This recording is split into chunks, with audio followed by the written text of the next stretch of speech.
ಲೈಂಗಿಕ ದೌರ್ಜನ್ಯದ ಪ್ರಕರಣದಲ್ಲಿ ಬಂಧನಕ್ಕೆ ಒಳಗಾದಂತಹ ಪ್ರಜ್ವಲ್ ರೇವಣ್ಣಗೆ ಮತ್ತಷ್ಟು ಸಂಕಷ್ಟ ಮುಂದುವರಿತಾ ಇದೆ. ಪ್ರಜ್ವಲ್ ರೇವಣ್ಣ ವಿರುದ್ಧದ ಅತ್ಯಾಚಾರ ಪ್ರಕರಣಕ್ಕೆ ಸಂಬಂಧಪಟ್ಟಂತೆ ಕೋರ್ಟ್ಗೆ ಪ್ರಜ್ವಲ್ ರೇವಣ್ಣರನ್ನ ಕರೆತಂದಿದ್ದಾರೆ ಪೊಲೀಸರು ಅನ್ನೋದರ ಮಾಹಿತಿ ಸದ್ಯಕ್ಕೆ ಸಿಗ್ತಾ ಇದೆ. ನೀವು ವಿಜುವಲ್ಸ್ ಅಲ್ಲಿ ಕೂಡ ಗಮನಿಸ್ತಾ ಇದ್ದೀರಾ.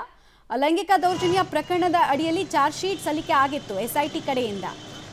ಸೊ ಆ ಟ್ರಯಲ್ ಇವತ್ತಿಂದ ಸ್ಟಾರ್ಟ್ ಆಗುತ್ತೆ. ಟ್ರಯಲ್ನಲ್ಲಿ ಆರೋಪಿ ಸ್ಥಾನದಲ್ಲಿರುವಂತಹ ಪ್ರಜ್ವಲ್ ರೇವಣ್ಣ ಅವರನ್ನ ಕರೆತರಲಾಗಿದೆ. ಅವ್ರನ್ನ ಕರ್ಕೊಂಡು ಬರುವಂತಹ ಸಂದರ್ಭ ಮ್ಯಾಜಿಸ್ಟ್ರೇಟ್ ಮುಂದೆ ಹಾಜರುಪಡಿಸೋದಕ್ಕೂ ಮುಂಚೆ ಅವರು ಪೊಲೀಸರ ಭದ್ರತೆಯೊಂದಿಗೆ ಬರುವಂತಹ ಸಂದರ್ಭದಲ್ಲಿ ಸೆರೆ ಸಿಕ್ಕಿತು. ಹೀಗೆ ಪರಪನಗ್ರಹಾರ ಜೈಲಲ್ಲಿದ್ದಂತಹ ಪ್ರಜ್ವಲ್ ರೇವಣ್ಣ ಅವರನ್ನ ಜನಪ್ರತಿನಿಧಿಗಳ ವಿಶೇಷ ನ್ಯಾಯಾಲಯದ ಮುಂದೆ ಇವತ್ತು ಹಾಜರುಪಡಿಸಲಾಗತ್ತೆ. ದೋಷಾರೋಪ ಪಟ್ಟಿಯ ಮೇಲೆ ಟ್ರಯಲ್ ಆರಂಭ ಆಗುತ್ತೆ.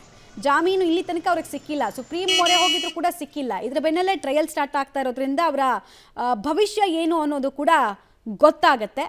ಸೊ 6 ತಿಂಗಳಿಗೂ ಹೆಚ್ಚು ಸಮಯ ಆಗಿದೆ ಅವರು ಜೈಲಲ್ಲಿದ್ದು.